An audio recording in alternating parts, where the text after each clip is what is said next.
नागपूरमधील हिंसाचारात सगळ्यात आधी पेशने या कुटुंबावर दगडफेक करण्यात आली। 200 पेक्षा अधिक तरुणांनी घरावर हल्ला केला। पेशने यांच्या घरी दगड, विटा, लोखंडी रॉड आढळून आलेले आहेत। या प्रसंगाबाबत सांगताना माधुरी पेशने यांच्या डोळ्यात पाणीच तरळलं। नागपूरमधील हिंसाचारात जखमी झालेले झोन 5 चे डीसीपी निकेतन कदम यांना रुग्णालयातून डिस्चार्ज देण्यात आलाय। त्यांच्यावर कुऱ्हाडीने हल्ला करण्यात आला होता। दरम्यान डॉक्टरांनी कदमांना 15 दिवस विश्रांती घेण्याचा सल्ला दिलेला आहे। नागपूर हिंसाचार प्रकरणामध्ये जखमी झालेल्या एका पोलीस अधिकाऱ्यावर आणि कर्मचाऱ्यावर न्यू इरा रुग्णालयामध्ये उपचार सुरू आहेत। दरम्यान अल्पसंख्याक आयोगाचे अध्यक्ष प्यारे खान यांनी या जखमी पोलिसांची भेट घेतली। हिंसाचाराच्या घटनेचा निषेध करत त्यांनी कारवाईची मागणी केली आहे। नागपूरमध्ये झालेल्या दंगलीत गीतांजली टॉकीज परिसरातल्या चारचाकी गॅरेजचं मोठं नुकसान झालंय। या गॅरेजमधील 8 ते 9 वाहनं फोडण्यात आलेली आहेत। नागपूरच्या महाल परिसरात झालेल्या राड्यात दगडफेकीत विटांचा वापर करण्यात आला। या परिसरात बऱ्याच घरांची कामं सुरू आहेत, त्यामुळे दगडफेकीत विटांचा वापर झाल्याचं समोर आलं। छत्रपती संभाजीनगरचे जिल्हाधिकारी दिलीप स्वामी यांनी खुलताबाद इथल्या औरंगजेबाच्या कबरीची पाहणी केली। नागपूर दंगलीच्या पार्श्वभूमीवर कायदा आणि सुव्यवस्थेबाबत जिल्हाधिकाऱ्यांनी पाहणी करत शांतता राखण्याचं आवाहन केलं। नागपूरच्या दंगलीनंतर राज्यभरातील पोलीस अलर्ट मोडवर आलेले आहेत। संभाजीनगरमधील संवेदनशील भागात पोलिसांनी रूट मार्च काढला। सांगलीत कोणतीही अनुचित घटना घडू नये म्हणून सोशल मीडियावर पोलिसांचा वॉच असणार आहे। याचबरोबर रंगपंचमीच्या पार्श्वभूमीवर शहरातील 100 फुटी रोड आणि विश्रामबाग परिसरात पोलिसांनी रूट मार्च काढला। या रूट मार्चमध्ये पोलीस अधिकारी आणि कर्मचारी सहभागी झाले होते। नागपूरमधील हिंसाचाराच्या घटनेच्या पार्श्वभूमीवर पुणे शहर परिसरात सतर्कतेचे आदेश पोलीस आयुक्त अमितेश कुमार यांनी दिले। शहरातील बंदोबस्तात वाढ करण्यात आली असून अफवांवर विश्वास न ठेवण्याचं आवाहन पोलीस आयुक्तांनी केलं आहे। नागपुरातील दंगलीनंतर उद्धव ठाकरेंनी सरकारवर निशाणा साधला। हा जर पूर्वनियोजित कट होता तर गृह खात्याच्या ते कानावर का आलं नाही? गृह खातं झोपा काढत होतं का? असा खोचक सवाल उद्धव ठाकरेंनी केला। नागपूरमधील हिंसाचारावरून मराठा आंदोलक मनोज जरांगे पाटील यांनी सरकारवर जोरदार टीका केली। मुख्यमंत्री देवेंद्र फडणवीस यांनी औरंगजेबाची कबर काढण्यासाठी खुलताबादला यावं, मी स्वतः त्यांच्यासोबत जाईन असं जरांगे म्हणाले। मी जे बोललो त्यावर ठाम आहे, मी माफी मागणार नाही अशी ठाम भूमिका काँग्रेसचे प्रदेशाध्यक्ष हर्षवर्धन सपकाळ यांनी घेतली आहे। मी देवेंद्र फडणवीसांची व्यक्ती म्हणून औरंगजेबाशी तुलना केली नाही, कारभारी म्हणून तुलना केली असं स्पष्टीकरण सपकाळ यांनी दिलं। ज्या शहरात मुख्यमंत्री आणि केंद्रीय मंत्री राहतात अशा शहरात हा प्रकार घडतो आणि पोलिसांना याबाबत कल्पनाच नसते असं वक्तव्य जितेंद्र आव्हाड यांनी केलं। पोलिसांनी जर ती जळणारी चादर बाहेर काढली असती तर ही गोष्ट पुढे इतकी वाढली नसती असंही आव्हाड म्हणाले। महंत रामगिरी महाराजांनी औरंगजेबाची कबर काढण्याकरता समर्थन दिलेलं आहे। छत्रपती संभाजी महाराजांची क्रूरपणे हत्या केली अशा क्रूर औरंगजेबाची कबर काढण्याची मागणी सुरू आहे, त्याला आमचं समर्थन आहे असं म्हणत रामगिरी महाराज यांनी आपली भूमिका मांडली। नागपूरमध्ये झालेला राडा पूर्वनियोजित असून तिथं दगड जमा करून दगडफेक करण्यात आली असं देखील रामगिरी महाराज म्हणाले।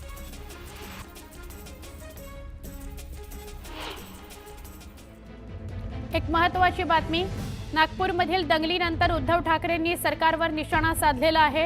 हा जर पूर्वनियोजित कट होता तर गृह खात्याच्या ते कानावर का आलं नाही? गृह खातं झोपा काढत होतं का? असा सवाल उद्धव ठाकरेंनी केलेला आहे। उद्धव ठाकरेंनी सरकारवर नागपूरच्या काल दंगलीच्या अनुषंगानं शरसंधान साधलेलं आहे। जर हा पूर्वनियोजित कट होता तर मग गृह खात्याला का कळलं नाही असा प्रश्न त्यांनी विचारला आहे। या नागपूरमध्ये हिंदू खतरे में कसा काय? मग इतके वर्ष तुम्ही केलं तरी काय नेमकं? मग पूर्वनियोजित असेल तर तुमचं गृह खातं झोपा काढत होतं का?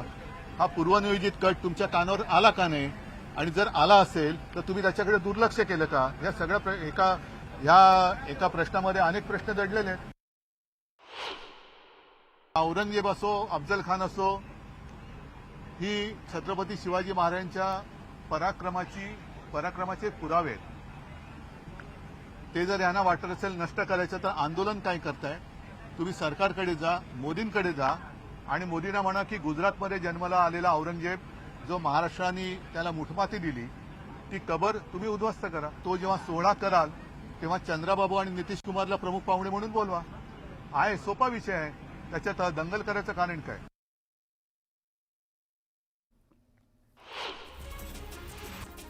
कोल्हापूर सत्र न्यायालयाने प्रशांत कोरटकरचा अटकपूर्व जामीन फेटाळण्यात आला. छत्रपती शिवाजी महाराजांचा अवमान करणे आणि इतिहास अभ्यासक इंद्रजित सावंत यांना धमकी दिल्याप्रकरणी प्रशांत कोरटकरच्या विरोधात न्यायालयात याचिका दाखल करण्यात आली होती. मनसे अध्यक्ष राज ठाकरे यांनी मनसे पदाधिकाऱ्यांची बैठक बोलावली होती. या बैठकीला मनसेचे नेते, सरचिटणीस, मुंबईतील प्रमुख पदाधिकारी उपस्थित होते. यावेळी मनसे अध्यक्ष राज ठाकरे औरंगजेबाच्या मुद्द्यावर भाष्य करताना बघायला मिळाले. छावा कादंबरी शिवाजी सावंत यांनी 60 वर्षांपूर्वी लिहिली आणि आता सिनेमा आला आणि या सगळ्यांना आता औरंगजेब आठवला का, असा सवाल राज ठाकरेंनी उपस्थित केला. जळगावच्या एरंडोल तालुक्यात शिवसेनेला खिंडार पडलं. शिवसेनेचे 3 माजी नगराध्यक्ष, पंचायत समितीच्या 2 माजी सभापतींसह इतर पदाधिकाऱ्यांनी भाजपमध्ये प्रवेश केलेला आहे. मंत्री गिरीश महाजन आणि आमदार मंगेश चव्हाण यांच्या उपस्थितीत हा पक्षप्रवेश पार पडला. ओडिशातील खासदार प्रदीप पुरोहित यांनी छत्रपती शिवाजी महाराजांबाबत केलेलं विधान अवमानकारक आणि महाराष्ट्राच्या भावना दुखावणारं आहे. त्यांनी 24 तासात माफी मागावी, नाहीतर मोठी किंमत त्यांना मोजावी लागेल, असा इशारा अमोल मिटकरींनी दिला.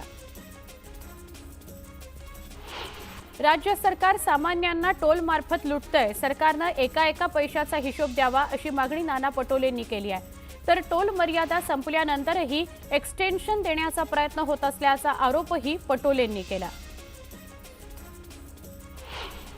इतिहासाची पुन्हा एकदा पुनरावृत्ती होणार आहे, अशी भावना धर्मवीर आध्यात्मिक सेनेचे प्रदेशाध्यक्ष अक्षय महाराज भोसले यांनी व्यक्त केली.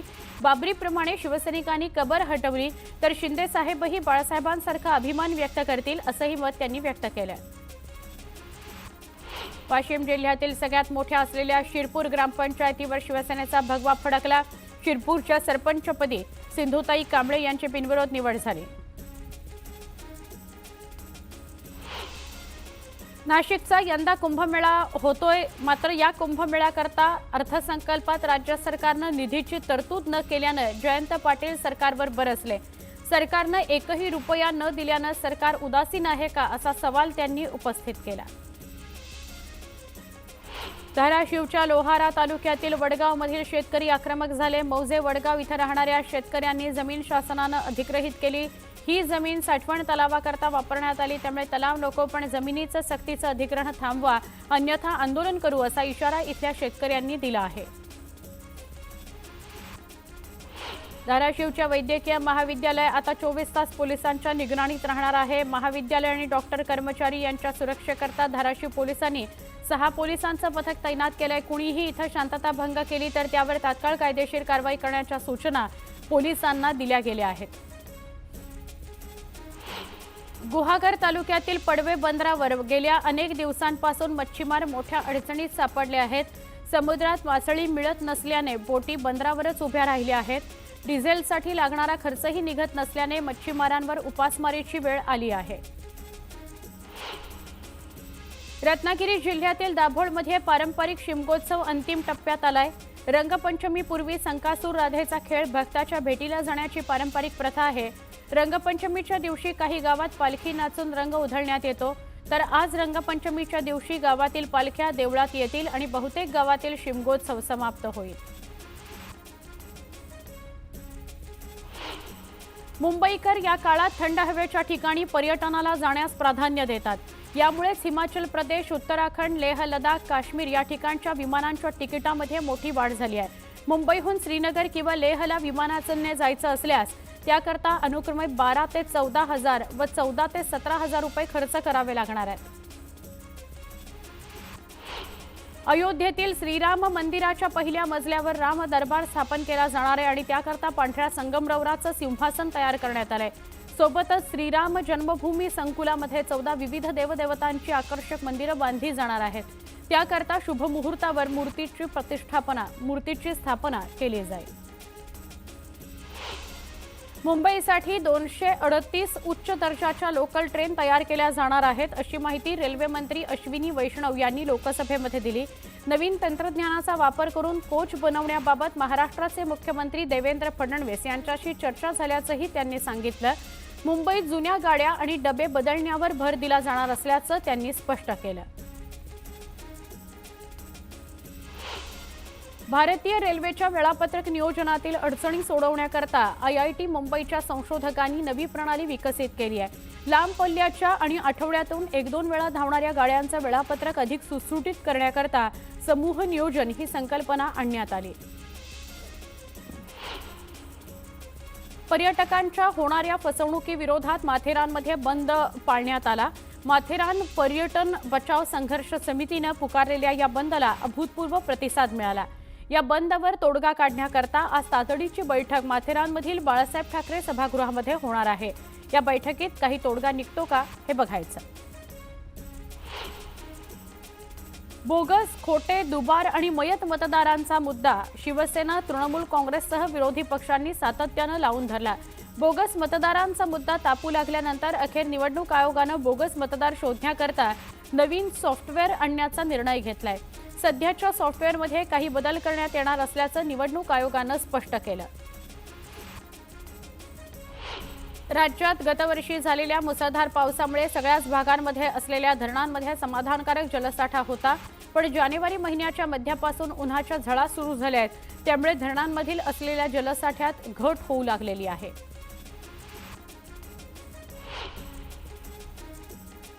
एकनाथ शिंदेंनी पुन्हा एकदा उद्धव ठाकरेंवर घणाघाती टीका केली.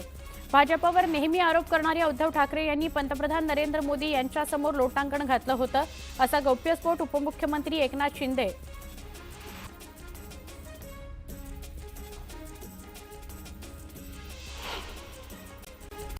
राज्यामध्ये माध्यमिक आणि उच्च माध्यमिक शिक्षण देणाऱ्या एकूण 28,986 शाळा आहेत. या शाळांमध्ये 2019 ते 2024 पर्यंत 6 वर्षांमध्ये 5,35,080 अर्थात 8.40% इतकी मुलं शाळा बाह्य झाल्याचं समर्थन अध्ययन केंद्राच्या अहवालातून समोर आलंय. हवामानातील बदलांचा कोकणातील हापूस उत्पादनावर विपरीत परिणाम झाला आहे. अपेक्षित थंडी न पडल्यानं पहिल्या बहरातील मोहोर गळून पडलाय. हापूसच्या लागवडीवर परिणाम झाला आहे. परिणामी पाडव्याच्या तोंडावर दरात दुपटीनं वाढ झालेली आहे. जे रुग्णालयाला आता कायमस्वरूपी अधिष्ठाता मिळणार कधी, असा प्रश्न पडला आहे. कोविड काळानंतर अधिष्ठाता पदावर रुजू झालेले डॉक्टर पल्लवी सापळे यांनी अखेर वैद्यकीय सहसंचालक पदाचा स्वीकार केला असून त्या पदावर कार्यरत झालेले आहेत. त्यांच्या नियुक्तीचा आदेश 22 जानेवारी 2025 या रोजी काढण्यात आला होता. त्यानंतर डॉक्टर सापळे जे समूह रुग्णालयाच्या अधिष्ठाता पदाचा अतिरिक्त कार्यभारही सांभाळत होत्या. कोस्टल रोड प्रकल्पामुळे प्रदूषणामध्ये वाढ झाल्यानं MPCBनं कारणे दाखवा नोटीस बजावली आहे. वायू प्रदूषण कमी करण्याकरता जारी केलेल्या मार्गदर्शक तत्वांचं काटेकोरपणे पालन करावं. रस्त्यावरील राडारोडा उचलण्याचे आदेश त्यामुळे देण्यात आले. GST विभागाच्या मुख्यालयाची GST भवनची तब्बल 24 मजली टोलेजंगा इमारत वडाळ्यामध्ये उभी राहते. महाराष्ट्र राज्य रस्ते विकास महामंडळाच्या माध्यमातून हे काम केलं जात आहे. गेल्या 3 वर्षात तब्बल 13 मजले म्हणजे 35% काम पूर्ण झालेलं आहे. म्हाडाच्या लॉटरीत लागलेलं घर घेण्याकरता अनेकांकडून वेगवेगळ्या बँकांकडून गृहकर्ज घेतलं जातं. त्याकरता आवश्यक असलेलं नाहरकत प्रमाणपत्र आता तात्काळ मिळणार आहे. संबंधितांना म्हाडाकडे NOC साठी ऑनलाईन अर्ज केल्यानंतर ती लगेच देता यावी म्हणून म्हाडानं त्यांच्या प्रणालीमध्ये बदल केलेला आहे. भारत सरकारनं प्रधानमंत्री मुद्रा योजना 2015-16 मध्ये जाहीर केली. या अंतर्गत कर्ज घेतलेल्या 10,29,000 कर्जदारांनी तब्बल 5,668 कोटींचं कर्ज थकवलंय. राज्यस्तरीय बँकर्स कमिटीच्या अहवालातून ही माहिती समोर आली आहे. रस्त्यांच्या काँक्रिटीकरणामुळे मुंबईकर त्रासलेत. असं असतानाच झाडांचंही मोठ्या प्रमाणात नुकसान झालंय. रस्त्याच्या खोदकामादरम्यान आतापर्यंत मुंबईतील 2,413 झाडांच्या मुळांना धक्का लागलेला आहे. या प्रकरणी उद्यान विभागाकडून 378 जणांना नोटीस बजावण्यात आली आहे. JNPAच्या गेटवे पर्यंतची सागरी प्रवासी स्पीडबोटीची ट्रायल घेण्यात येणार आहे. ती यशस्वी झाल्यानंतर लागलीच प्रवासी वाहतूक सुरू करण्याकरता ग्रीन सिग्नल मिळेल. त्यासाठी प्रदूषण विरहित अत्याधुनिक 2 स्पीडबोट सज्ज आहेत. आता प्रवास फक्त 35 ते 40 मिनिटात हा होऊ शकेल. नियोजित शहर म्हणून ओळख असणाऱ्या नवी मुंबईत वाहन पार्किंगची मोठी समस्या आहे. ती सोडवण्याकरता पार्किंग धोरणात सुधारणा करण्यात येणार आहे. महापालिका आयुक्तांच्या अध्यक्षतेखाली महापालिका, सिडको, आरटीओ आणि वाहतूक पोलीस अधिकाऱ्यांची नुकतीच एक बैठक झाली. मुलुंड डम्पिंग ग्राउंडवरून कचरा वाहून नेणाऱ्या डंपरमुळे प्रदूषणात लक्षणीय वाढ झाली आहे. स्थानिक नागरिकांच्या आरोग्यावर गंभीर परिणाम होऊ लागले आहेत. पालिका प्रशासनानं प्रदूषण रोखण्याकरता उपाययोजना कराव्यात अशी मागणी नागरिकांनी केली आहे. नागपूरमध्ये झालेल्या दंगलीचा फटका परिवहन सेवेला बसलाय. परिवहनाच्या 22 मार्गांवरील 75 बसेसचं संचालन प्रभावित झालंय. 11 मार्गांवरील बसेसचं संचालन पूर्णपणे बंद ठेवण्यात आलंय. 11 मार्ग डायव्हर्ट करण्यात आलेले आहेत. कराडच्या जुन्या ब्रिटिशकालीन लोखंडी पुलावरून एका वृद्ध व्यक्तीचा तोल जाऊन नदीत पडल्यानं मृत्यू झाला. मृत्यू पावलेले नजीर पठाण वारंवार नदीतील माशांना खायला घालत.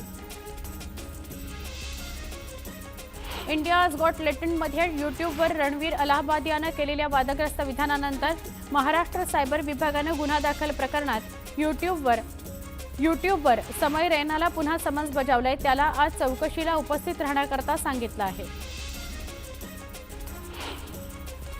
राज्यातील बसस्थानक अत्याधुनिक सेवा सुविधांयुक्त करण्याकरता बांधा वापरा हस्तांतरित करा या तत्वावर विकसित करण्यावर भर देण्यात आलाय.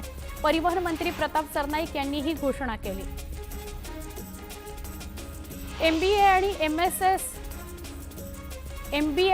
MMS ही CET आणि मुंबई विद्यापीठाची परीक्षा एकाच कालावधीत सुरू झाल्या आहेत. त्यामुळे परीक्षांच्या तारखेत बदल करावा अशी मागणी मस्ट संघटनेनं मुंबई विद्यापीठाकडे केलेली आहे. पाण्याच्या शोधात विहिरीत पडलेल्या एका बिबट्याला रेस्क्यू करून सुखरूप बाहेर काढण्यात आलं. JCB आणि पिंजऱ्याच्या माध्यमातून 4 ते 5 तासांच्या रेस्क्यू ऑपरेशन नंतर बिबट्याचे प्राण वाचवण्यात आले.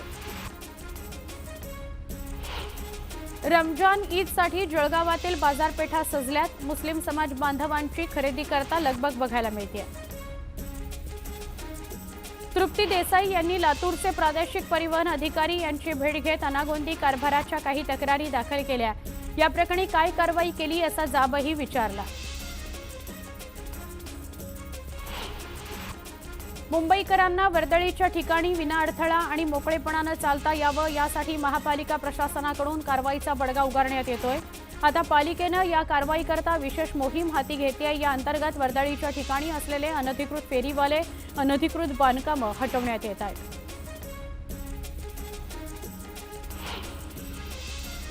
पुण्यामध्ये 9 जानेवारीपासून GBSचा उद्रेक होऊन रुग्णसंख्येत मोठी वाढ झाली होती. सिंहगड रस्ता परिसरात हा उद्रेक झाला होता. या भागात 18 फेब्रुवारीपासून एकही नवीन रुग्ण आढळून आला नाही. त्यामुळे पुण्यातील GBSचा उद्रेक संपुष्टात आल्याचं पत्र महापालिकेचा आरोग्य विभाग, सार्वजनिक आरोग्य विभागाला पाठवलं. कोल्हापूरच्या सराफ बाजारात सोन्या चांदीच्या दरांनी आतापर्यंतचा नवा उच्चांक गाठलाय. 24 कॅरेट सोन्याच्या दराकरता 91,300 रुपये तर चांदीचा प्रति किलो भाव 1,03,800 रुपयांवर गेलाय. राज्याचे भव्य सांस्कृतिक केंद्र आणि वस्तू संग्रहालय मुंबईतील वांद्रे कुर्ला संकुलात उभारण्यात येणार आहे. अशी घोषणा सांस्कृतिक मंत्री आशिष शेलार यांनी विधानसभेमध्ये केली.